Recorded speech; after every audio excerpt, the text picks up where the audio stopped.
After the Philippines was ravaged by Typhoon Ketsana, Tzu Chi implemented a work relief program in the Marikina City area of Manila, where disaster victims were paid to restore their own community, thus meeting a double need of supporting the residents and cleaning up the wreckage. But Tzu Chi's work didn't stop there. In today's segment of our continuing series of features from Marikina, we meet 19-year-old Haseema Mahilom, who's going to elementary school thanks to a Tzu Chi scholarship. She missed out on an education as a child, but has dreams of going to college someday.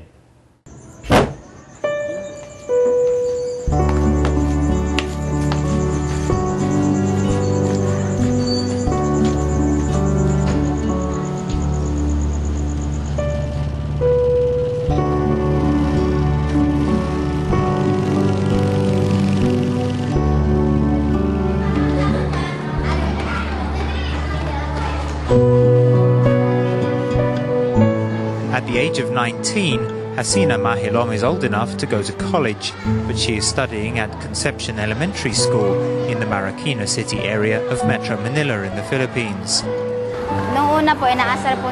At first they laughed at me because I was much older than them. They were very small.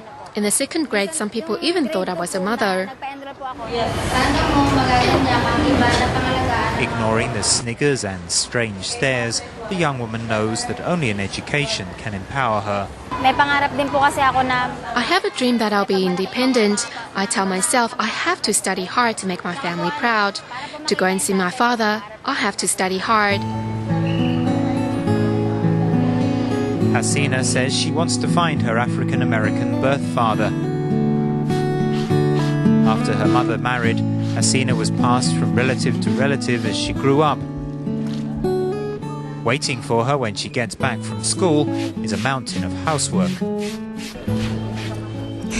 It's tiring, but they're letting me stay in their home, so I have to work in return. Forced to grow up at an early age, Haseena works to pay for her schooling and is used to looking after herself, though seeing other families always fills her with regret. I'm sometimes jealous of my cousins. I want my own family, especially when I see my cousins playing with their dad, because I never had love. I want to finish college so I can go and find my father.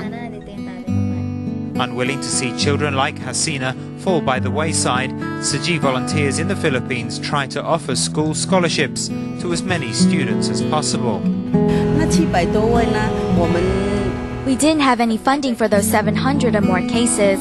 Everyone was afraid and under a lot of pressure. But our brothers and sisters were of the same mind and worked hard to fundraise. Sending text messages and making phone calls, Tzu Chi called on all its volunteers to use their contacts to raise money. Sometimes they would be on the telephone all day. My secretary told my son, "Your mother's always talking on the phone, making calls from morning to afternoon. Our customers say her line is always busy." My son told my secretary, "Don't you know my mother's busy with global affairs? When my mother's on the phone, you mustn't interrupt her." In